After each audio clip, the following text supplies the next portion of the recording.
So I ask you to please join me in welcoming Scott Brooks. Hey. Okay.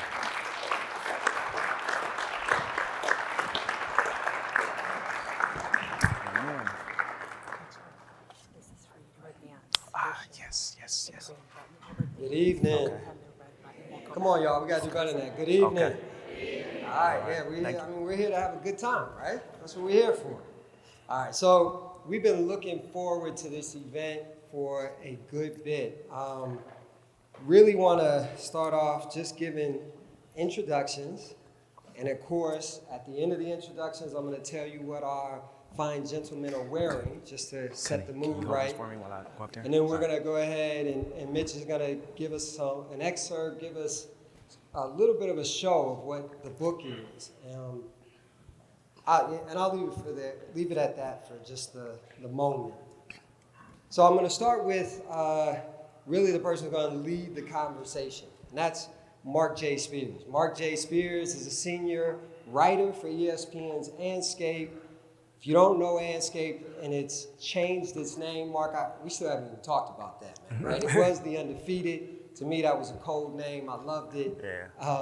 I'm still getting used to it. Because of the clothing. But I'll tell you, what Anscape has become is if you know hip hop and whatnot, it's a mix of like Vibe magazine, a little bit of XXL, and also sometimes a little bit like Ebony. It's like ESPN, the magazine. It really does do an amazing job of looking at Black culture, but it's not just about sports. So it's something for you really to check out. Marc himself is a former college basketball player. He's from the Bay like I am. He's from San Jose, is an alum of San Jose State. Marc had a banner year this past year. When I say banner, I'm really kind of thinking about it. If he were a basketball player in the league, this would have been a year where he got to be all-star, MVP, won the chip. All of that happened for Marc. So what I mean with that is he got inducted to the NBA. Got inducted to the Naismith, that's basketball's Hall of Fame, just this past summer, right in August, right? So that's one piece. During the pandemic, actually, he co-authored Spencer Haywood's memoir, right? So that's something else to check out. Spencer Haywood, of course, famous for his role in the NBA. And when you're looking at Spencer Haywood, if you go and take a look at that, in order for any player to skip or to jump from high school to the NBA, you first have to know the story of Spencer Haywood. In addition to Marc getting inducted into that Naismith Hall of Fame, as a part of that, he won the Kurt Gowdy Award. It was this is one of those top writers in print. Marc has a television show now, so it's a Hulu exclusive. I got caught up in it, got in that little kind of web and ended up down that tunnel looking at his new show, The Conversations. Amazing show. Again, Marc is this cultural person. And so you got a chef, right?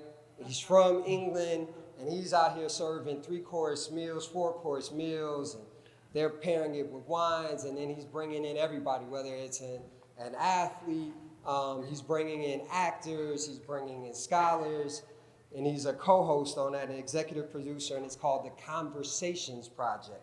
So you want to catch that on Hulu. He was also, and this is the recent, was given a William Randolph Hearst Foundation Award for Excellence in Professional Journalism. Let's give it up for that. And make sure you get your flowers. And Marc has his master's in sports business management from LSU, and he has an honorary doctorate from Langston University. I assume it's the Langston in Oklahoma. Yes. That's right. My grandparents met there. That's Wow. Yeah. Met there and ended up married. So that's Marc Spears. It's going to be an amazing conversation. You can also go on YouTube and they'll have conversations with Marc. Marc is very well known and respected on this NBA beat. He's written for the Denver Nuggets. He's written for my Boston Celtics as well. So Marc is just someone to follow if you haven't followed him yet. And then, of course, the man of the hour, Mitch Jackson. And there are a number of ways in which I could have done this bio. Mitch, we are so excited and happy and proud to have him here at ASU. As you see, John Whiteman, Dean's Distinguished Professor. He's a contributing writer to the New York Times, columnist for Esquire. He is a Portland native. And often he's asked, there ain't many black folks in Portland. Like, how'd you get here? Mitch's story is one of these stories that, it really transfixes you. When you hear kind of how he got to where he is, it's just one of those amazing testaments. If you grow up in any of these major black cities, even I'm imagining in Phoenix, growing up in places like Oakland and LA or DC, you always know how much genius is in your neighborhood. My father would tell me, you're no different than any of these guys that you're running track with. The only difference is that we've helped to create a few more opportunities for you, right? That we had just been given something extra, but you're no different from these other cats. They just don't have the same privilege. And what you have with Mitch is someone that had to go through some lessons, and when he got the lessons, he then said, you know what, I figured out, I think, what I want to do. So he is formally incarcerated, and it's a story. I mean, Mitch, hearing about stitches, man, hearing about these guys that you went to school with that are putting a gun to your head at some point. Imagine that. That's the situation you find yourself in. And he goes through this, and he has turned his life, right? That whole being able to grow from your challenges, grow from these struggles. Mitch's story is just amazing. So in addition to all the different places I can tell you where he's written, whether it's a Harper's Review, whether it's Esquire, Time, Men's Health, Paris Review, The Guardian, he's got fellowships and grants, Guggenheim. I mean, you can go down the line. But then we get to the real heavy stuff, right? Mitch's debut novel, The Residue Years, right? And there, Mitch talks about his moms, and he tells, I'm not going to ruin any of this for you, but he talks about his moms. Again, this biography, he leans into it, and he wins the Whiting Award and the Ernest J. Gaines Prize for Literary Excellence for that. Let's give it up for that one. 2019, his book is Best Book of 2019 by 15 different publications. So we don't just say, this was voted by this. It's 15 different publications.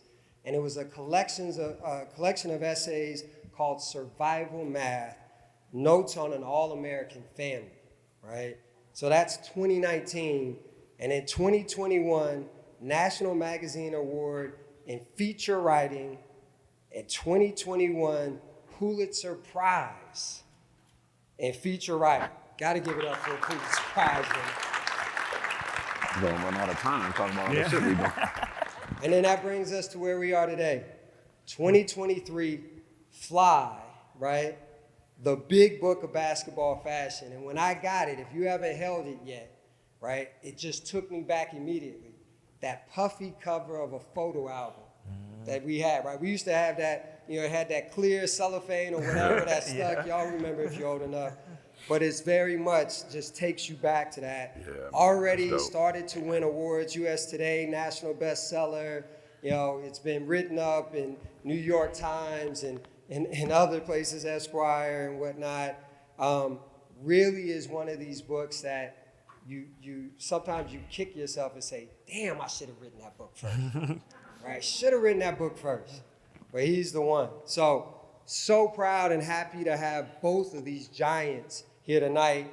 And now I'm going to tell you what they're wearing. And this isn't so arbitrary. Literally, when we first started to have conversations about what to do for the book launch, I said, my buddy Marc Spears is the one. If you go check out his Instagram, you will see he started telling you what he was wearing, right? Enough was said. Mitch didn't need any additional. He was like, oh, I know exactly who you're talking about. So, Marc Spears is wearing a vintage Sade piece. Come on up. So, from a black female-owned shop, the Analog in Las Vegas. His varsity jacket. I always wanted to do that. Your runway Yeah. His varsity jacket is from black-owned Abbey Creek Winery in Portland. All right, so you rep in Portland tonight too. Classic Levi denims, classic translucent glasses, Ditta, and last but not least, that beast of a ring, his 2023 induction ring from the Naismith Memorial Basketball Hall of Fame for the Kurt Gowdy Award. There it is.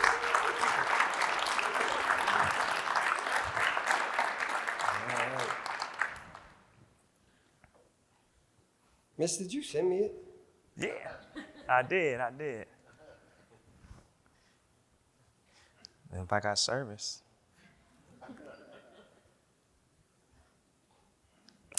Show me your phone. There it is. I'll read off your phone. Come on. Got it. Got it now? Got it.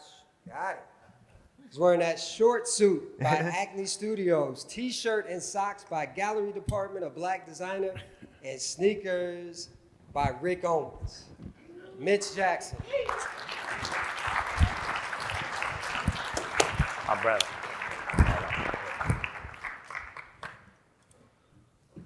Hi, y'all. My very first event in Phoenix. It's special. I know we've already thanked IHR and Natalie, the Center for Imagination in the Borderlands, and Dean Cohen, but I want to thank him again because I know personally, I was on all the emails for this event, so I know how much, I have a sense of how much work went into it. I want to acknowledge everyone that played a part in this event happening, and obviously in Marc. He didn't tell us he was going into the hall. He went into the hall while we were doing all of this. So I feel very fortunate to be here and to have these people behind me making this event happen. I'm just going to kind of scroll through a few photos so you can see it. I mean, it's obviously a lot of photos in this book. I like the photos, but I also want y'all to pay attention to the writing.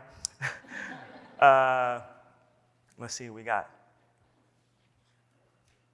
Okay, I'm gonna skip past though. You've seen that one out front. That's also part of the hard work. Okay, here we go. A lot of people would say this is the pioneer of NBA fashion. We can talk about that later on, but this is Walt Clyde Frazier, New York Knicks. You know, he's still around with the Knicks. Rolls Royce, Velvet, fedora. I mean, the man is styling, definitely. This to me, this is my guy right here, Dr. J. I mean, I don't know how much I can see the details, but he got the burgundy shoes on. He got the gold Casio. He got the burgundy tint in the glasses. I mean, Dr. J is styling, and that natural right there. Normally you wear like real clean. He got his kind of a little fuzzy, like he know what's happening. Next one, iconic photo. And the reason I like this photo is because to me, Magic is saying right here, I am a star. And we probably would not have the NBA without Magic and Bird's rivalry. And to me, this was Magic accepting his place in the sports pantheon. AI, me and Marc are gonna talk about AI, so I won't spend too much on him, but y'all see the braids. And I'll just, Kobe. I'm gonna stop on this photo. I'm gonna stop here because this is a very recent photo, obviously. This is the night that Bron won the scoring title, or took the scoring title from Kareem Abdul-Jabbar. And for me, this is another ensemble that says that I am a star, from the sheen on his suit, to the jewelry that he's wearing, to the pale pen that says stay present. Like, all of this shows me that LeBron was very, very intentional about what he was wearing, and also that he felt himself in that moment. And he needed 30-some points that night, so it wasn't like he needed a great game to actually beat Kareem that night, and obviously he knew he was going to do it. So I'll stop there so Marc and I can get into a conversation. But again, thank y'all for coming out.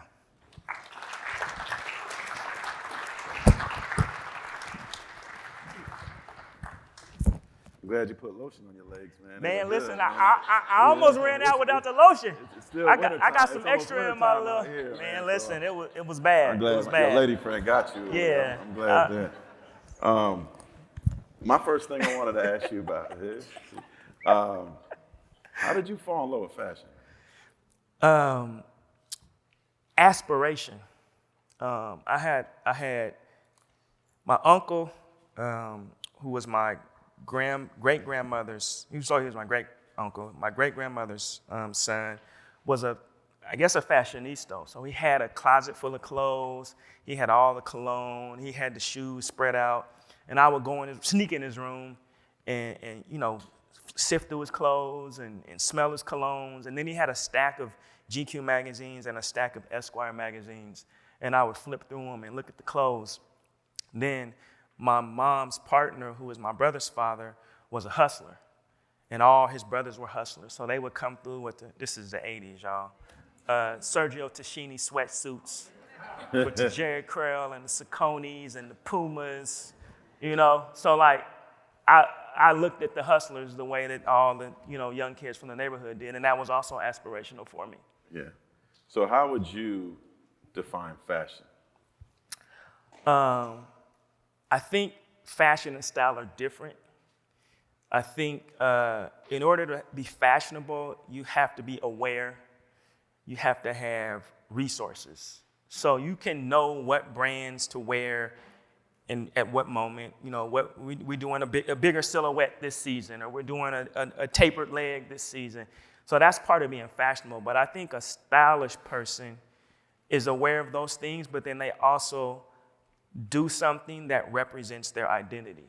So it could be, LL pulling his leg up on his jeans, or, it could be you custom your jeans, you put some different kind of stitching on them. But I think a fashionable person, the NBA is full of fashionable people because they have the awareness, a lot of them, and then they have the means to do it. And they got stylists that are giving them the information.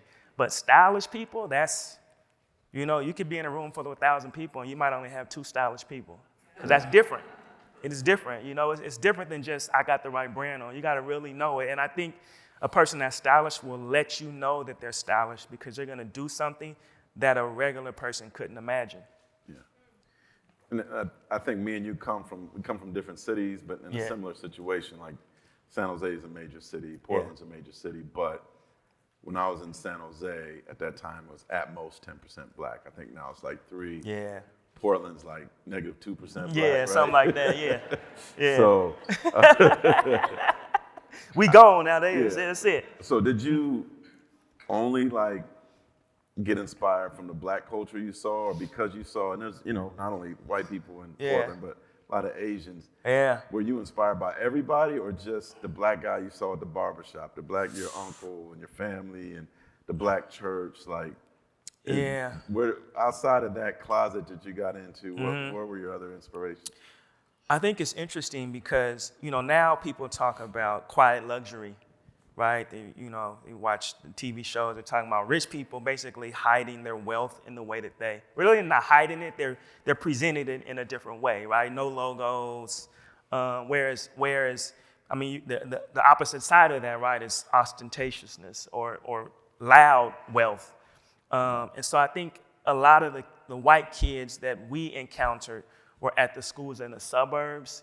And so they had a different aesthetic because they weren't trying to, it wasn't aspirational for them, right? They had already come from places of means. And so they weren't trying to represent this aspiration in a way that we were. So I didn't really look to them. Like I knew, they flip their polo collars up, or they wear their jeans a little more narrow, or they might wear some dirty sneakers.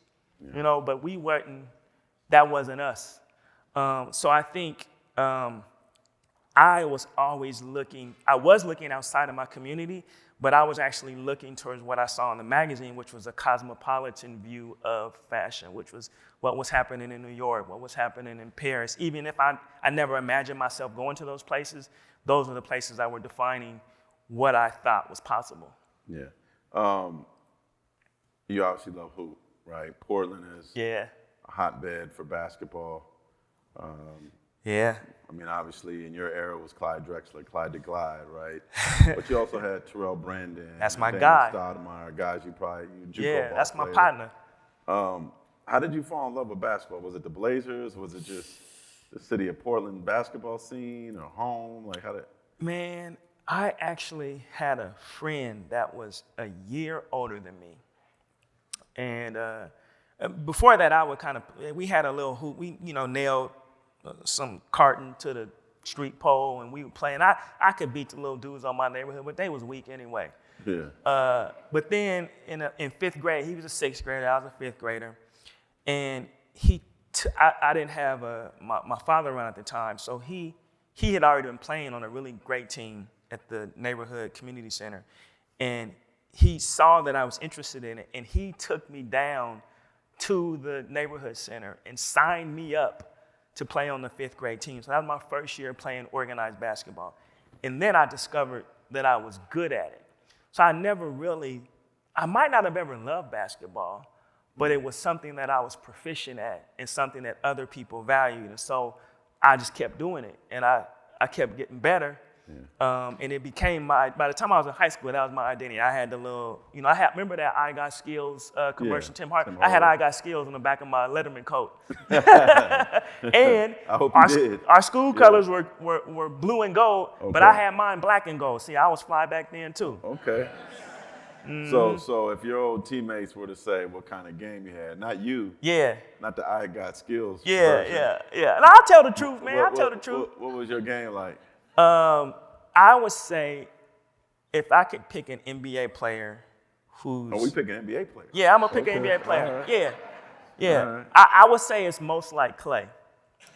Yeah, and I say that because I could shoot, but Clay is not a playmaker. Okay. He's so he's a one dribble, two dribble, catch and shoot. You didn't pass the ball. I passed. Yeah, I passed. I was a generous player, kind of, sort of, sometime. No, I get that. So the thing that's interesting to me, like your catalog of novels, of books, of pieces, they're really mostly race related. Yeah. There's a lot of depth to them. There's a lot of pain. There's a lot of documentation of struggle. Where did this idea come from? Because this is extremely different from anything else that you've done. It on the surface, it does seem different, but I'll say the very first piece of published nonfiction. My very first piece of published nonfiction was in 2001, and it was about 3 guys that I grew up with who I thought could have made it to the league and didn't. And it was called Almost Famous. So that was my very first piece. And then, years and years down the line, I think I started writing a column in Esquire, maybe 2020. Yeah. And my very first piece in Esquire was on the NBA. And so basketball has always been something that I've written about. And I do think, this book is not divided by decades of the NBA. It's divided by eras. And for me to have an era, you need something that demarcates when that era begins and when it turns. And so the same kind of forces that I have been writing about in my other work in survival math, it's like if I stand in a point in time, how did I come to be there? And how far back do I need to look to contextualize this? And sometimes I need to look back to 1980 or 1975 when I was born. Or sometimes I need to look back to 1956 when my mother was born. Sometimes I need to look back to antiquity. And so I think in thinking about these eras of basketball, I was always saying, okay, here we are in this moment. Here we are in 1980 in NBA basketball. how did we get there? What was the most important forces that shaped why these players were wearing what they were wearing? So it looks different, but it's part of the same project. And obviously, the league is black, right? Like today, I was looking at there was a column in the Arizona Republic that well, it's not a column. I did an interview with a columnist for the Arizona Republic, and their headline, I'm not knocking the columnists because I know you don't get to write your own headlines. If you're a journalist, you know that. But it was the first headline that I had seen associated with this book. So 30, 40 things that I've read about this book. It was the first one that mentioned black in the headline. It was like, fly black players do this. And I thought, wow, like, where did the black come in? Like, because there's also, like Bird is in there, Pete Maravich is in there. So it's not an all black league, but that also showed me that there are still racial forces at play, and even how this is perceived. Well, let's go back to when the NBA was white. Yes. Your first chapter, which I really enjoyed, it's called The Conformists. Yes. 1946 to 1963. What's really significant to me and very meaningful to me at that time is, everybody knows the Jackie Robinson story, but do you know the NBA Jackie Robinson story, right? In 1950, the NBA got its first contract. It was a guy named Nat Sweetwater Clifton who played for the New York Knicks. He actually played for the Globetrotters, and the Globetrotters traded his rights, probably for some circus dates and some money, seriously, right, to the New York Knicks, the Knickerbockers. And so the first NBA black player that had an NBA contract was traded to the Knicks. Then the NBA draft came, the 1950 NBA draft. Actually, the first black player drafted was a guy by the name of Chuck Cooper, who was drafted out of Duquesne University by the Boston Celtics, I believe, the third round. And the owner of the Celtics at that time was asked, why did you draft this black player? He goes, man, I don't care if he polka dot. If he could play, I want him. Which was, in 1950, a really huge statement to make at that time. Then, if he doesn't get drafted, then Earl Lloyd, who was drafted in the 6th round by the Washington Capitals, probably doesn't get drafted. But the Washington Capitals drafted Earl Lloyd from, I believe, West Virginia State. And Earl gets a lot of the credit because he was the first to actually play in the game. So people see him as the Jackie Robinson in the NBA. He played on Halloween 1950. Why I gotta be Halloween? I don't know. But he played on Halloween 1950 against Syracuse. And it was in a paragraph in the paper in Syracuse. NBA wasn't the NBA then. Wasn't even any mention of him being black. It wasn't. Baseball was king. NFL was king. Basketball wasn't there yet. And I got to spend some time with Mr. Lloyd, who has since passed, but certainly real meaningful to me. But one thing a lot of people don't know about the NBA at that time was, in your era that you wrote about, from 46 to 63, probably into the late 50s, they only had 3 black players on a team. It didn't matter how good you were. They were only keeping 3 black players on a team. So you show up to camp, trying to take another black dude's job, not just trying to get a job on the roster. You're trying to take 1 or 3 spots. If you went out for the Celtics and Bill Russell's on the team, well, you fight for 2 spots, right? Exactly. So going back to your chapter, I noticed you had a beautiful picture of Earl Lloyd, him signing. There was even a picture of Wilt Chamberlain in 1960. And these dudes look like they're choir boy singers based on their dress. Talk about that era and how plain it was, and why do you think they were dressed so neatly? That probably was my favorite era to write about because it was the one that I knew the least about. And even coming over here, I was thinking that, rightfully so, Jackie Robinson gets a lot of credit for breaking the color barrier in professional sports. But remember that they were playing baseball during the Civil War. So they had been playing baseball for decades, right? Before Jackie Robinson broke the color barrier. The NBA started in 1949. We got the first black player in 1950. So they were progressive in a way that other pro sports leagues were not. And if you look at us now, they still are the most progressive professional sports league that we have. So I think that they need to get credit for that. The other thing that I often think about in thinking about the conformist era is, have any of y'all in this room ever heard someone say about a white person, they are a credit to their race? You never hear it, right? But you hear that about black people, right? That so-and-so, at least in the 1950s and 60s, right? So-and-so is a credit to their race. And the flip side of that being that you could discredit your race, right? And so I think that Speak so well. Right, speak so well, right? Yeah. So that ethos, I think, governed the first era of NBA players, that they were under that expectation to represent not just themselves, but to represent us. And because the league was still in the conformist era, we're talking about pre-civil rights, right? So there's a lot more pressure pre-civil rights. I mean, you got to come into the league and meet the standards of what everyone else is doing. So if you look at you look at Mikan, you look at Bob Cousy, you look at all those, Bill Bradley, all those early guys, and wearing suits. So the black guys had to do that.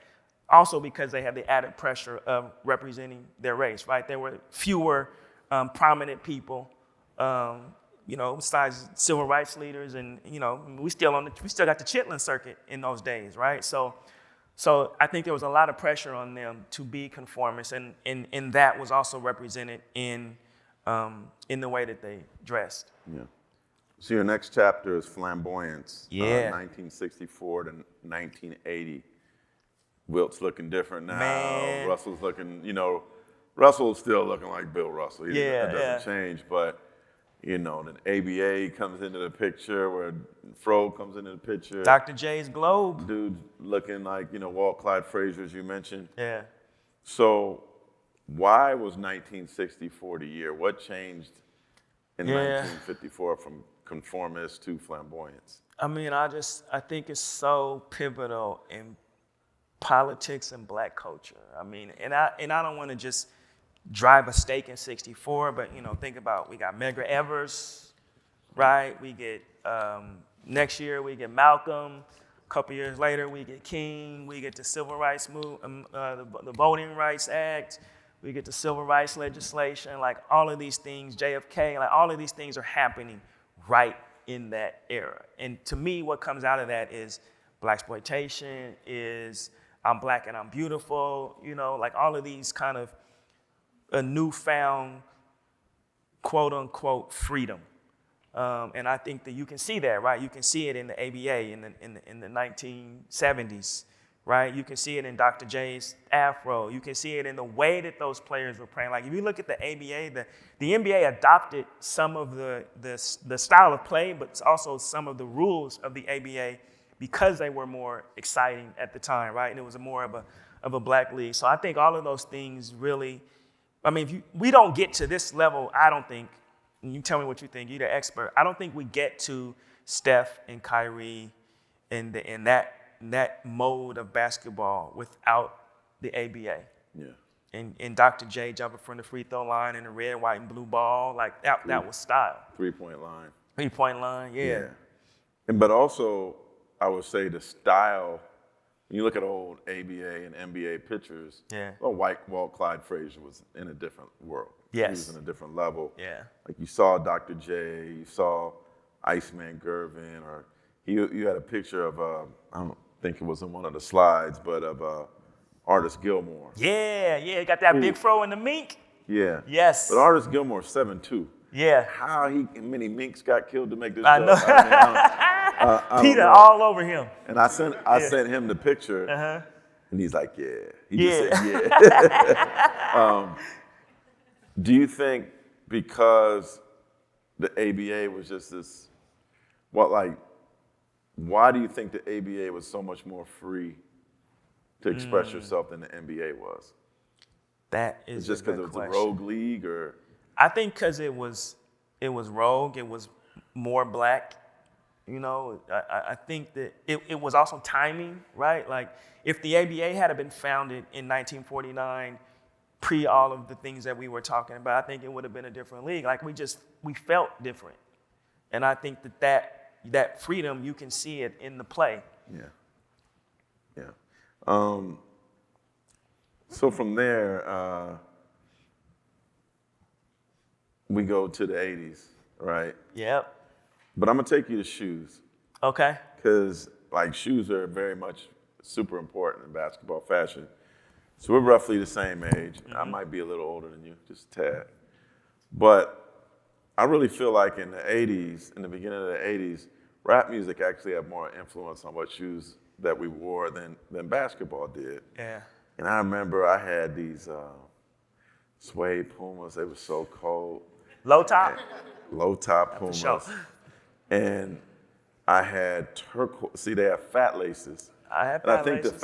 who used to have it? Like the rappers had shoelaces. They were called fat laces. Yes. Surprised they haven't come back. Yeah. Somebody need to bring them back. I know they had some ASU college students and Grand Canyon in the house. Like, I had these like lime fat lace sneakers with polka dots in them. Man, mean. And I went to the county fair, Santa Clara, and they thought I was a gang member and told me I couldn't go into the fair unless I took my shoelaces out. Dress code era. Yeah, right. But then in 1984, there was a guy named Michael Jordan that came in, right? Mm-hmm. And so first was my Adidas, right? Yeah. Pumas, suede Pumas, that breakdancers wore. Mm-hmm. But then Magic, he had the Converse. Him and Bird, I ain't really know, fooling with the weapons. But what did Jordan do that was different, that kicked the door in basically for the NBA and for kids now to be like, I need some Jordans? He became the NBA's first icon. Yeah. Like, global icon. Like, Magic and Bird were superstars in the NBA, without doubt. But at Jordan's apex, he was the most famous person in the world.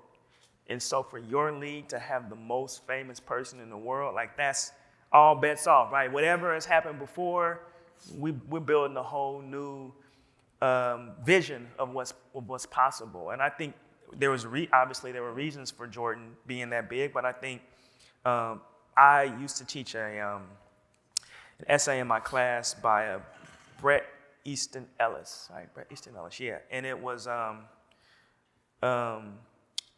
Notes on Empire. That was the title of the essay, and it talked about two different kind of eras of celebrity. He called it empire and post-empire. And empire celebrity was the celebrity that was manufactured, that was insulated from us. And the examples were like Michael Jackson, right? Like, you didn't know what Michael was doing unless he wanted you to know what he was doing. You never saw him outside of being a celebrity.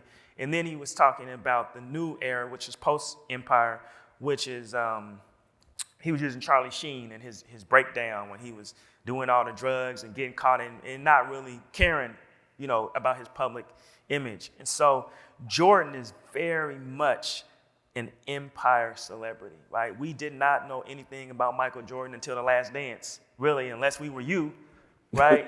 I remember my partner I went a on few a things. Yeah. My partner went on a trip with him, and he said they were in China, and he said Jordan walked out, and the people were cheering and screaming, and they were like, "Jordan, how you like?" No. He said they were in the locker room and they were talking. It was him, Barkley, and Jordan. He was like, "Man, I hate fucking coming to China, man. I don't like this shit." And he said he went outside and they were like, "Jordan, how you love China?" He was like, "I love China. It's the greatest place in the world." It was like consummate pitch man, right?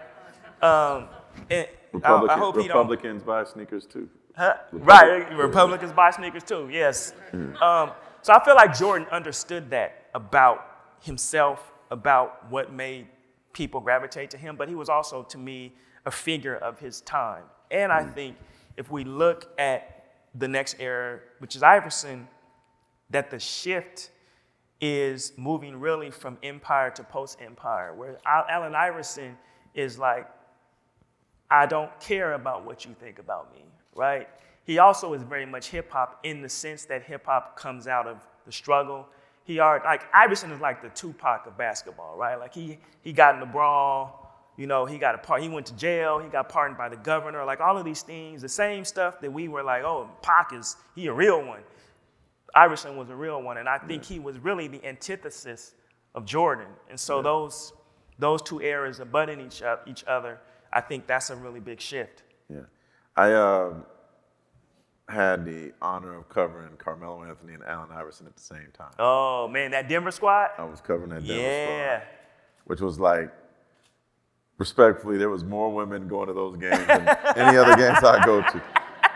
And it would be like, they would announce, Yeah. I'm like, oh, they think they're cute, right? Yeah. And I just remember how meticulous both of them were with their braids. Yes. Yeah. Like, and people hear braids is nice now, but back then, like, they were more beautiful to me. Yeah. They like told a story. Like they had, they'd be sitting there for 8 hours, right? Getting their braids like art, like something that should be in this museum. Yeah. When it comes to, should we consider hair fashion as Absolutely, yeah. well? Is it the afro? Is it the braids? Is it today's locks? Mm-hmm. Like, what to you is the most iconic hairstyle of the NBA? Is it Rodman's 8 colors in his hair? That's up there, yeah. I mean, these have sidebars. The book has sidebars, and hair is one of them. I actually can't remember what I said was number one. I probably said it was Dr. J's fro. Yeah. Because that also felt not just like a style moment, but also emblematic of a shift in the way that Black people saw themselves and were representing themselves. And again, like I don't think that nobody was doing it before, right? So before we got to the afro, everybody was short hair. Everybody looked like Bill Russell. Yeah. Before we get to the afro. So I think that's a really important moment for how it presages what comes. And then I have to say Iverson's braids, man, because, I mean, like, think about this. Iverson and I are the same age. I just looked this up a couple weeks ago. He's 3 months older than me, which also means he has never known a world without hip-hop. So, the people before, Jordan knows a world without hip-hop. Iverson does not. So he's not just wearing hip-hop clothes or dressing hip-hop. He is hip-hop. Yeah. And I think that generation of players, henceforth, everybody after that, they are hip-hop. It's not that they're wearing hip-hop clothes. Like, no, they don't know a world where this culture was not the dominant culture in their lives for most of them. Yeah, and also around that time was the Malice in the Palace. Malice in the Palace, yeah. Which I still remember to this day. I was in Denver. It's a Friday night. Mm-hmm. That Pacers team probably could have won a championship. Yeah. All of a sudden, they had this fight, this horrible fight in Detroit. And I actually flew to Indianapolis to go to their next game. Mm-hmm. A bunch of players got suspended, major suspensions, horrible fight. And I was like, okay, David Stern, the commissioner at the time, he's going to do something. Yeah. And it started getting around that there was going to be a dress code. And Chauncey Billups, who's coaching the Blazers, they play here tomorrow night. Remember him being the main ones against it, Iverson being against it. Yeah. So in 2005, the dress code is implemented, and the players are mad. But then I think it had a counter flip on them that they didn't expect because they started wearing suits to the games. Yeah. And everybody started complimenting them. Then they started wearing brooches and started wearing all these different things. And nothing like a compliment. Realized like they look, people telling them they look handsome all of a sudden. Yeah. And then, and you're the expert on this, do you think that basically created the fashion movement in the NBA was the dress code, which typical Black people, you gonna make us do this, we still gonna flip it into a different way? Man, I should have said when we were talking about style that I think it's aesthetics by a set of principles. So it's like I see myself, but I can't just do anything. I'm making decisions from a set of principles about how I want to be represented, what fabric I'm going to wear, what colors I'm going to wear, what silhouette I'm going to wear, what contrast I want, all of these things, right? And I think if we look at what happened in the NBA, David Stern gave them a set of strictures, right? So he put these borders around them, and inside of that, they had to now be creative. And so I think it started off with like resistance to having these borders. And then it was like, oh, look how much creativity we can have inside of this box. And I think that got us to, way down the line to the tunnel, because any stylish person has you can't just do whatever you want to do. You look crazy, right? But if you know you have a set of principles, like I know that I'm going to have a black grounding me in virtually everything that I wear. If I have an outfit on, they don't got no black in it, I'm tripping, and so I think that the rules, even though they were racially motivated, right? They were culturally an imposition against those young men. Once they figured out that, man, I can do a lot of stuff inside of this box, we started seeing a lot more creativity. And I also think we have to look at that in the context of social media, not just because the guys are showing their fits, but because it gave them access to information. Now it's not just the custom suit guy coming in and measuring you up. It's like, no, I know when the fashion show is happening in Milan, and I can watch the whole show. And I also have the means to send somebody to go get the stuff too. So I think that having the information and then having these borders that really become a kind of freedom, right? They box you in, but they also box a lot of stuff out too. So I think, those things contribute to us getting to the most stylish era of professional sports. Yeah. Even the tennis dudes is getting fly now. Y'all see them? They got little Gucci bags walking on the tennis court and all that. Yeah. 2 more questions for you, and then we're going to let Scotty wrap it up. Okay. The NBA, and I could be wrong. Uh-huh. You mentioned the tunnel. Yeah. The show up at the arena, walk down the hall thing, which is pretty hilarious to me. Yeah. But a couple years ago, I saw it happening where, and it was social media that made that happen, because suddenly, instantaneously, Instagram would show a picture of how somebody showed up to the arena. Yeah. And before the dude played the game, he could see that all these folks liked what he had on. Yeah. And next thing you know, they're like, oh, they really like this guy. Hey, we're going to give you these clothes. Yeah.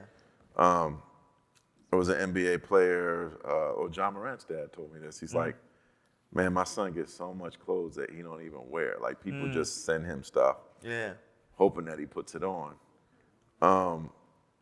What do you think about the tunnel, the welcome walk-in and all that? And now the NFL has theirs, the WNBA. Yeah. Baseball ain't even trying to do it, really, but hockey, no.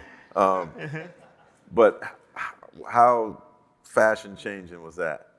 I think one, shout out to the Heatles, right? D-Wade, Chris Bosh. You think it started with them? Yeah, I think, those guys cared, and they were also the biggest team of that era. And I think that's really what kicked it off. Shout out to Amiri Stoudemire, too, who was out here for a minute. Like, he called himself Mr. Fashion. I think he might have been the first NBA player to go to the Met Gala, which is the pinnacle of fashion in the States. I don't know, maybe in the world. That's a really United States-centric thing to say. Yeah, right. We're the best. But I think the thing about the tunnel is everybody got money in the league now, right? Even the 12th man. My boy told me that the last pick in the second round got more than him as a lottery pick. So everybody getting bread, which also but your means boy old too, so he old, yeah. Inflation changes, right? Yeah, that's true. But they still are. Everybody has enough money to buy what they reasonably buy what they want to buy. Yeah. But that also means, and they all have a lot of access to information. So now it's like, okay, if everybody fashionable, who's stylish? And that's, to me, the real question is, who in the NBA is actually stylish, because everybody can be fashionable in that league now. I also think it's corporatized now, right? Like they got step and repeats coming through Houston. Y'all seen I think it was the Wizards that had a fashion show when they were coming out. So now, to me, the NBA has obviously caught on and is marketing this as a thing that fans love, that the players love. That also, but corporate America and what is massively popular is almost antithetical to style, because style is for the few. So that also means that it makes it harder for people to be stylish in the league because everybody else is on it. So, but I also think that just the world of fashion means that you have to know what's coming next, right? Like you gotta, if everybody else doing this, you gotta know when to turn left if they going right. And so I think that it's gonna put a lot of pressure on these players to maintain this. I've been noticing in the preseason, a lot of players are just wearing sweats. It's almost like they're saving up the good outfits for regular season now. I'm like, nah, if you're gonna do it for 100 games. Don't do it for 82. You know, go hard. So yeah, I think there's a lot. It makes it interesting though, because I feel like it's a lot of competition in the league now too. So it'll be interesting to see what they do this year. Like, are the Suns gonna have a step and repeat out there? We gonna get KD to dress up for real? You know, is Devin Booker gonna switch up his style this year? I don't know. Baby. Yeah, he actually wore a T-shirt over his practice jersey, like his own T-shirt. And I was like, oh, he's not going to work out today. Yeah. They had an open practice, and then all of a sudden he pulls the T-shirt off, and this practice jersey was like a little dramatic for an open practice, but he got his little fashion statement. Brand coming soon. Yeah. Last question. Yeah. I'm going to take you forward. Okay. 10 years from now, what does NBA fashion look like? They're gonna be like flying in, astronaut-like, probably naked. Like, what are they gonna be doing?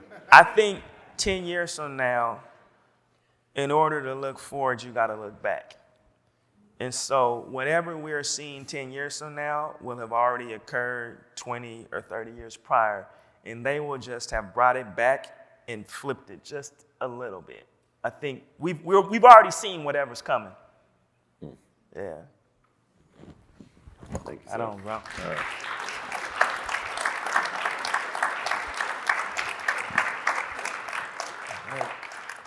So you all have covered a lot. Covered a lot. There's the controversial one that I wanted to get in, this is my own kind of bone to pick, is, you can see I'm an Adidas person. Oh, Lord. Somebody hooking you up. I was a Jordan. I had the Jordan 1s. And then because as a researcher, I kept studying Jordan. Yeah. And I'm a little bit older, I think, than both of y'all. I decided Jordan wasn't somebody I could back. Right? So I'm in college in 1994. That's all Public Enemy, everything. And the minute Jordan pulled that whole Republicans buy sneakers too, I was like, yo, he out. Okay. So what's crazy to me is how the J's is like, all revolutionaries is wearing J's. Yeah. And I kind of wonder, like, if that were to happen now, let's say a LeBron were to say something that we really thought, let's say LeBron were to have done a Kanye. Would we be boycotting LeBron's? Folks is boycotting Kanye's music. Yeah. So it's something to think about. I don't even know that there's an answer. Well, but with LeBron, everything is premeditated. You know what I mean? Sure. And he's too much of an empire. You know. Now he made a political statement recently that might have rubbed a lot of people the wrong way, which you guys could look that up. So we don't need to get into that tonight. But I don't think he'd make that kind of misstep. Yeah. Because I think everything it's a script. Respectfully, there's a script. We thought Jordan was scripted, like you said. Nobody's scripted like LeBron James. Okay. Well, you definitely would know that. Yeah. I think, and that's not shade. That's No. It's too much of a business. Like, yeah. I think that we have such a short attention span now. that, we were boycotting Kanye, right? But Kanye's not in the news anymore. That's true. Right? So you can do anything, and a year later, it's ephemeral. Yeah. So I think we certainly would have got past. In this era, Jordan saying Republicans buy sneakers, that's over. That ain't even top of the news cycle next week. It might not even make it 2-3 days. So I think, yes, he could say that and we still wouldn't buy him. And I also think he has been disconnected from the shoes. His legacy, like Jordans are their own thing. And there are probably legions of people who wear Jordans who never saw Jordan play while he was playing. So I think that's the goal, right, is to create something that lives outside of yourself, which is why Reebok is now bringing Shaq and Iverson back, because they're trying to create something that lives outside of them. One of the other, my mentor, Harry Edwards, right, 60 Olympic protests, San Jose State. When I talked to him about being a Black Panther in the 60s, he talked about, and if you know what Harry looks like, 6'8", dark-skinned man, just a huge amount of a man, and he wears this roll down, as he calls it. And he said his bald head was cold, and he went into a hat shop, and all they had were these old, he said it looked like the old hats, the old ladies would wear at church. And he just let it roll up. And that's the hat he still wears. He wore shades all the time. And it made me think that us wearing shades even at night came out of the 60s when we were really wearing shades. So I'm connecting that movement and now Black Lives Matter. How has Black Lives Matter impacted fashion when you're looking at this? I'm just thinking of how y'all wearing black-owned. I'm just thinking of how you wearing black-owned stuff. I was wearing that anyway. There was a guy named Rodney King before that. For sure. Before George Floyd. I'm gonna let you take this one because I don't think it did. I think, in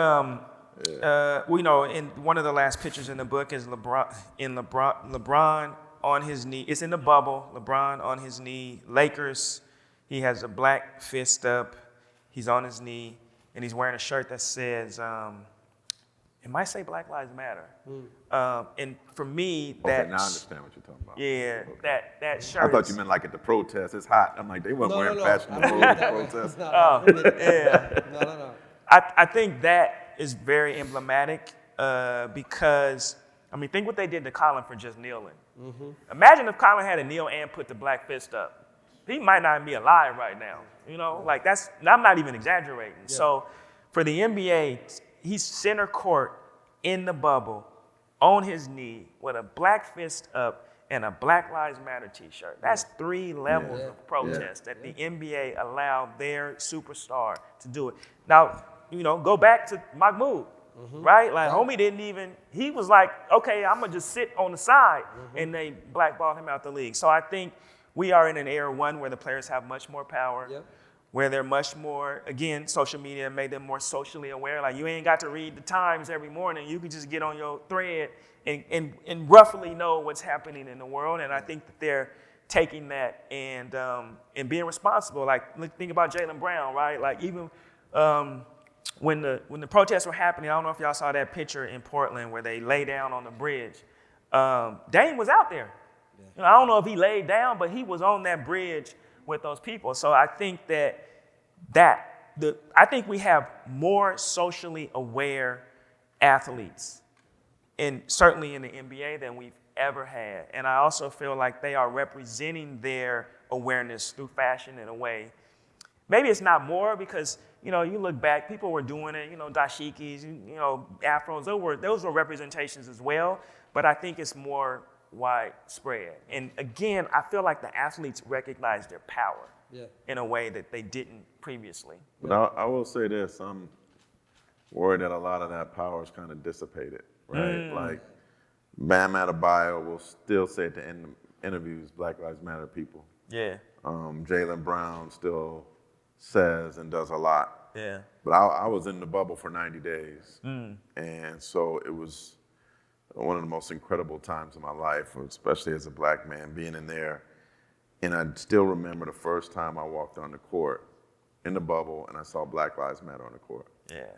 And thought about all the times that, well, Colin Kaepernick was basically crucified, but now like most of the white players are kneeling, and then there were there was one player who basically was chastised for not kneeling. Yeah.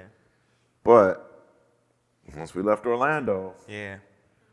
Black Lives Matter got off the floor. Mm-hmm. The polling booth stuff that took place that impacted the last election is gone. Yeah. The media that was writing about it, I was always writing about it. And then suddenly there were black media writing about it. And then there were suddenly white people that were writing about it. But the majority of those people that were excited to write about it aren't writing about it anymore. Yeah. So I did fear that when we left the bubble, that kumbaya was going to get to a whisper. And I feel like in a lot of ways it's a whisper now. Yeah. Sadly. Yeah. Yeah. And you know, another plug on Marc's writing, he has done more than one article where he features white players. And in particular, I'm thinking of that one on Miles from the Heat that you wrote, where you asked him, you know, how are you dealing with this Black Lives Matter? And there was all these questions, and it's just a phenomenal article where you tell us. And I'm going to do something real quick, and she's not going to like this. Morgan, stand up. Yeah. So everybody, Phoenix, you need to know this lady, Morgan Cato. She works for the Suns. She's the highest ranking female executive in the NBA that works for a team. Yeah. So I'm proud to call her a friend, and she's an icon, and we'll see more of her. But like black journalists, white journalists, all journalists, we need to write about women too, which I've done, or LGBTQ plus community, or I've written about Africa basketball. Like there's so much that we could do to keep opening these doors. That's right. And but y'all need to embrace this woman. Absolutely. I know there's some power in this room. Make sure you introduce yourself. That's right. Yeah. All right. Now I've got to wrap us up, so I want us to play a game. This is a game that I recently started with a couple of buddies of mine. So we're going to do first crack here, and then we're going to open it up to folks. We do if a ball player was a music artist. So we're going to start with if Dr. J were a music artist. It don't matter which genre of music. I got it. Who would Dr. J be? Miles Davis. Miles Davis? How y'all feel about Without that? the brutality. How y'all feel about that? Dr. J, Like, Miles Davis? we just talking about the music. We ain't talking about Miles. Right, the music. All right. Okay. What you think? I had to clarify. I go with Marvin Gaye. You go with Marvin Gaye? Ooh. Okay. That was good. That was good. That was good. See, we usually vote. We Right, usually yeah. vote. All Like right. folks go, they give their. He got it. He got it. He got it. All right. Then in honor of you, we're going to go with a Portland player. Okay. So we already said Clyde the Glide. Yeah. Clyde the Glide were a music artist. Who's Clyde the Glide? LL Cool J. LL. Yeah. Effective. He not the most versatile, but he do hand, well. right hand, only You right not gonna hand. stop that right hand. Everybody know he going right. He going right. Yeah. I'm gonna call MC Hammer. Oh no, Lord! No, see, How you because do my boy like that? MC Hammer? Hammer. I know you from the Bay, man, but come on, dog. listen. Hammer. Know why? I'm gonna tell you. So you gotta let me finish. Okay. Lord. MC Hammer is one of the greatest artists the world has ever known. He sold more records. He Yes. put hip hop on the map in terms of the sales. making it mainstream. There was no. Listen, this is all factual. I ain't getting no points for saying this. MC Hammer was the first. He got laughed at for doing commercials. Yeah. Right? He had a cereal. He had a cartoon. Action figure. He had all these things. And white people weren't listening to hip hop mainstream until MC Hammer came in the market. Tell me who else took it. Run DMC had one Tone song. Loc. Nah. Yeah, but not serious. But He sold it. he sold stadiums. Yeah. We're from Sir the Bay, Mix-a-Lot? but no. But MC Hammer. He was huge, man. He was huge. Now, did he mess it up by going religion? Like, that's why we pray, and then he went gangster? Yeah. That was Probably wasn't a good move. I hope you know he's now pursuing his doctorate. Yeah, and he's very rich. Okay. But my point is, let me get back to my point. Clyde Drexler isn't respected enough for what he did. Okay. And his cousin Michael Jordan. Yeah. Clyde Drexler was amazing. Yes. And he never gets talked about Yeah. like MC Hammer. Okay. Okay. All right, so I'm gonna open it up to y'all now. We're gonna first start local. Devin Booker. Devin Booker is a music artist. Who's Devin Booker? Ooh, somebody said Drake. That was quick too. J. Cole. Y'all got, yeah. You say J. Cole? Yeah. Yay, J. Cole?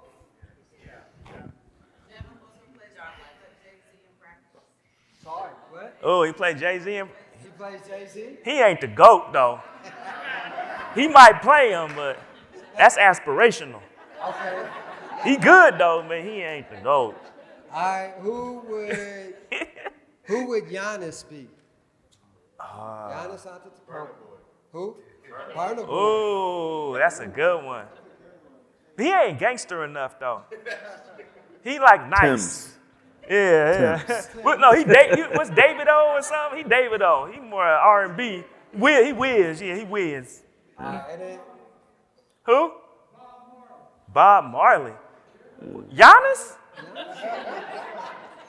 well, Like Bob Marley?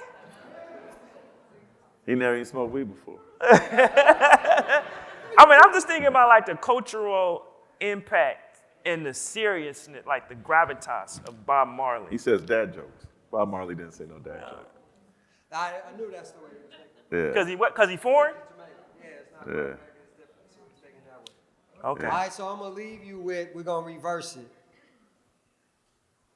If Drake were a ball player, who's Drake?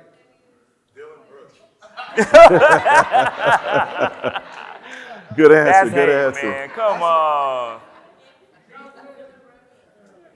Who else? John Legend. Who's Drake? Drake was a ball In player. my crew, immediately they said Steph Curry. They said he changed. No way. everything. Don't do stuff like They said that. he changed Nah. everything. Don't do I'm just stuff letting you know, like that's that. what they came with. Huh? The hair clips is too far. It's too Yeah. far. Oh, Yeah. Kyrie? That's interesting. I think that's a good comparison though. Yeah. It's like he's flashy and he's good and he's had moments where he's great. And then you like sometimes it's questionable. Yeah. know? Yeah. Yeah. And he thinks he's real deep. And they're both incendiary And I'm too. not saying that Kyrie isn't, but he thinks he's real deep. I'm Right, just saying yeah. That's different. Yeah, That's yeah. Not, you know, there's people we all think, oh yeah, they're deep. Yeah. Kyrie is very He much, think he I deeper, I'm real deep. yeah, than we think he is. Exactly. Yeah. All right, I'm gonna open it up. We got time for a few questions. Anybody got a question? Yes, M2. I didn't talk about mine.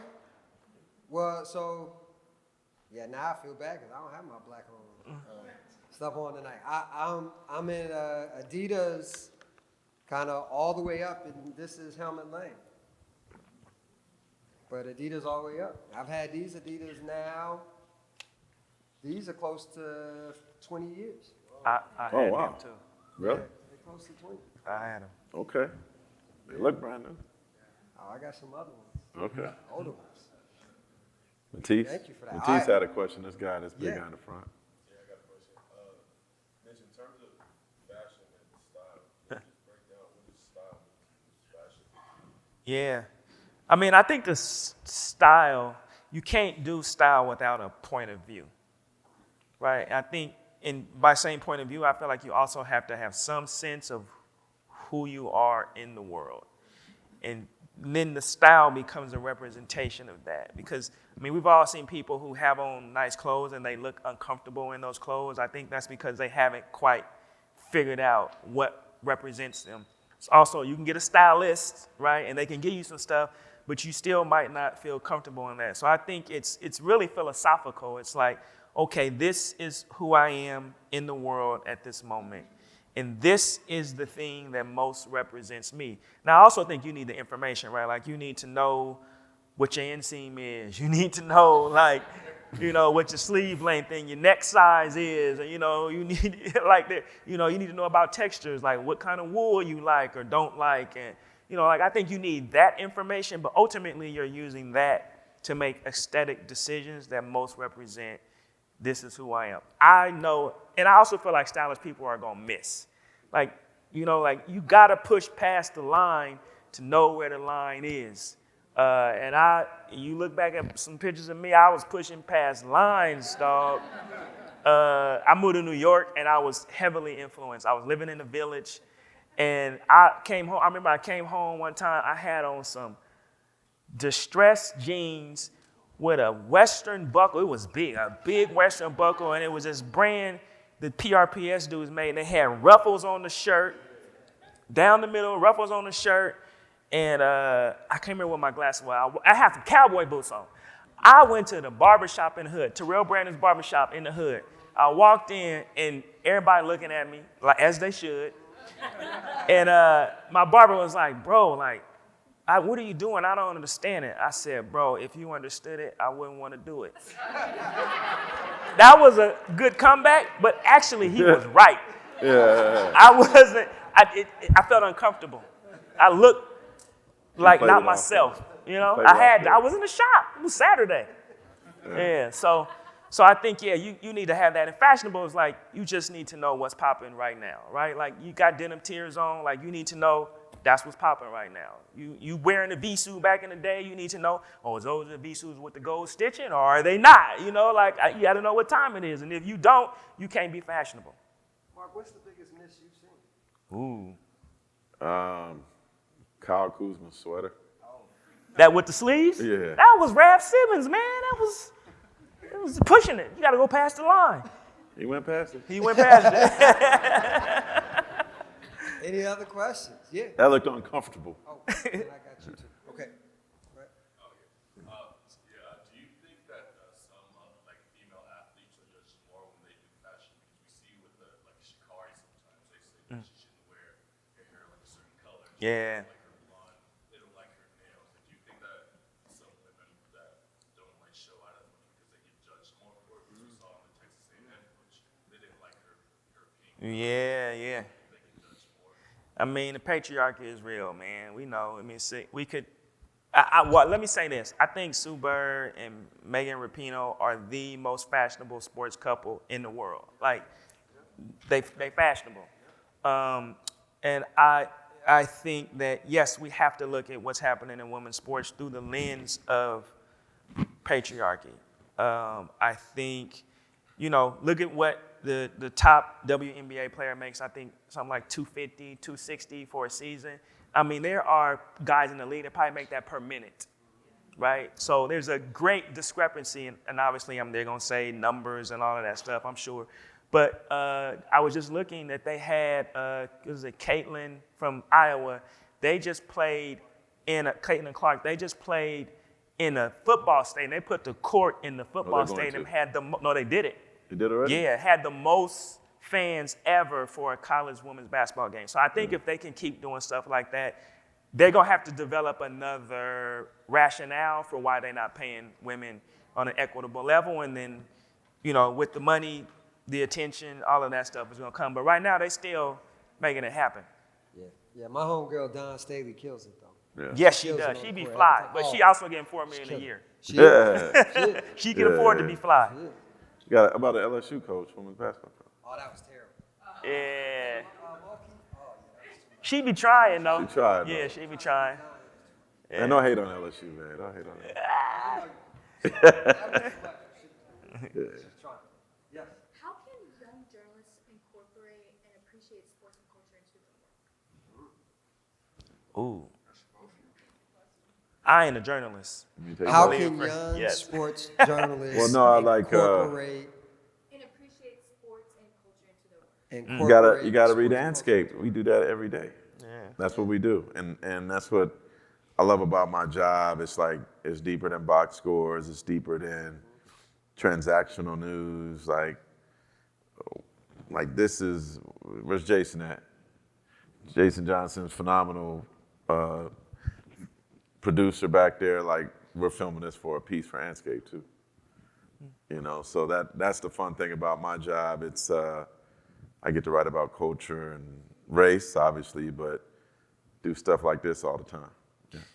I would say, if it's not your passion, then stay away from it, right? Like, it's too much stuff to be reporting on, and if you have a passion, whatever you love, sports, you love a particular sport, I would say to lean into what you love and really, really dive deep in that and really understand it, because it's different. Like now, reporters, I think, are being pushed. Like when I write a story, they're thinking about headlines because they're thinking about clicks, right? That's what an editor is thinking about. How many eyes can I get on this story? And I'm not writing a story for clicks. I'm like, that's y'all job. So I think as a reporter, you also have to be steadfast in what you pay attention to. And I would say to pay attention to the things that you love. And if sports and culture or a particular aspect of culture are the things that you love, then by all means do it. And if it ain't, let the other people who love sports do sports, and then you do what you love. But then another note with it, that's great is I think it helps you differentiate. Are you a journalist student? Yeah. Yeah. It helps you differentiate yourself, because I think in any celebrity their followers are yearning to learn about them. Like something that everybody doesn't know. So when you're writing about culture, if you find out what their thing is off the court, off the field, that's another way of breaking news. Because now you're telling their story, and you know, like C.J. McCollum, like making his own wine, or what he's doing here. Like like I always say that even the most boring athlete has a story somewhere. Off the court story that's very interesting. You just got to find it. So I think that's a great way to make people, follow your work. Yeah, right. So when you guys were talking about having a sense of passion, like you said the most important thing was like having the right information and having the right resources. So Yeah. for a young man or for a young woman who's learning, who wants to start somewhere or wants to figure out who they are through fashion, what places or outlets or places can they get information or resources from? I mean, I think the kind of tried and true places would be GQ, would be Esquire. I think you could, if you were really interested in sports, you would sign up for, League Fits and NBA Fashion Fits. You would go take a look at what's happening in football, Blitz Fits and Pro Trends. So those sites, I think you would sign up for sites like Essence and Mr. Porter. They also have profiles. I think you would be looking for the CDFA to see what's happening in fashion news. I think you should be saving up to go to New York Fashion Week. I think you should be reading about your favorite designers, seeing where they studied. I think you should be going to whatever FIT is in your area, going to all of their presentations, talking to their professors. I think you should be paying attention to the best street photographers and what their eye is drawn to.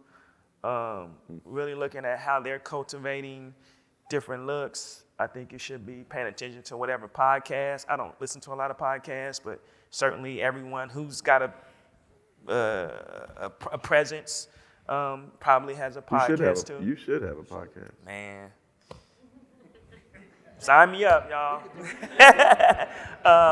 But yeah, I think there's a lot of avenues, man. Like, and again, if it's something that you love, right? Because that's a lot of work. It's a lot of work. It's work if you don't love it. So even if it's not, like, you doing something that you love, and you'll keep going with it. The man with the Kango, he had a question. And that's fashion. Oh yeah. He bringing a Kango back. Yeah. I just wanted to ask futuristically, isn't fashion going to come from the street? Isn't it going to come from the community? I mean, that's where it came from way back, when Dr. J had an afro and Artist Gilmore had an afro, was because black Yeah. It was a reflection of that. So that's my question. Want it come from the street? No, it's not the streets. I think yes, but I think because of hip hop, because of sports culture, our popular figures are also now wealthy, and so I also feel like when hip hop first came out, redundant. When hip hop came out, it was aspirational in a sense, right? It was these kids or young people in the Bronx. They didn't have no money. A lot of them were already members of groups or gangs, so they were wearing the clothes of those particular groups. And because they didn't have money, they had to be creative in a different way. Like you look at them old guys with the sleeves cut off of their jackets and they were stitching the stuff back on the pockets. And, we had Dapper Dan back then, right? Now Dapper Dan now is part of, obviously, Gucci, right? But before Dapper Dan was working with Gucci, you was going to get basically knockoff clothes, right? So I do think, yes, the way that people wear clothes might still ultimately go back to the streets. But I think the fashion is different now because we're in a different space economically, or at least most people want to be, right? When I remember when I was young, Bugle Boys jeans, Guess jeans, $25, $50. Now, how much is denim right now? You can't get, well, you can. Expensive denim now, $1,500, $1,100. Like, imagine, like, when I was a kid, $50, and I was like, man, $50 for the Bugle Boys, dang. And now they a G-ball. Yeah. So I think we're just in a different place in terms of the way that what fashion costs and who has access to it. And these kids is not looking at Bugle Boys no more, right? Like, we're all looking at the same stuff, whether or not we got the means to get it. All right, last question. My man, Fly, see those Loewe's you got on right there, brother? Hey, both of y'all got to stand. Can y'all stand up? Both of y'all. Both of y'all, go ahead, please. Oh, okay. Yeah. Not to be duplicated. Yeah. We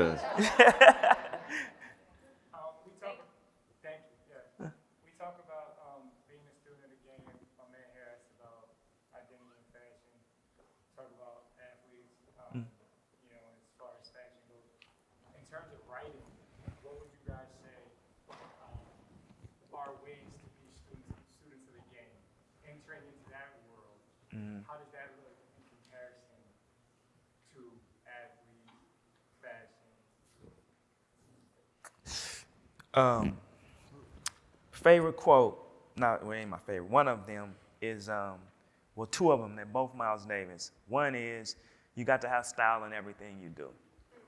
And I really believe in that as on the page, right? Like, I consider myself to be a pro stylist.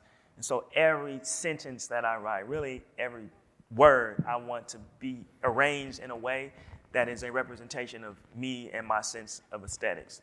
And the other thing Miles says, you got to play a long time to sound like yourself. And I think you got to write a long time to get to a sense of voice. And obviously it's going to be constantly refined, but that comes from reading, right? That comes from reading Marc, that comes from reading Scoop Jackson, that comes from reading Kiese, that comes from reading Jasmine, it comes from reading Baldwin, Morrison. And then you start to notice things, right? Which is also education, right? You got to understand what it is that they're doing and have a language for it so that you can repeat it if you want to repeat it or say this is not something you want to do. And then sooner or later, like fashion, right? Like, you figured out something that represents you, but it took you a minute to get to this. I think the same thing happens on the page, right? And you didn't do this without information. You didn't do it. Everybody, Loewe was the top brand last year. But how many of y'all knew that everybody was wearing Loewe last year? How many people knew this shit was called Loewe? It don't even look like that. So I think that again, that's information. That's figuring out that I like fuchsia. It's gonna work with me. I like layering my chains. That's gonna work with me. But knowing that layering these chains came from Slick Rick, or the fuchsia is a riff on Kanye and the pink polos, right? So again, it's knowing where it came from and then deciding what of that you're gonna carry forward and what of that most represents you. All right. Amazing conversation. Marc Spears, Mitch Jackson. Thank you all.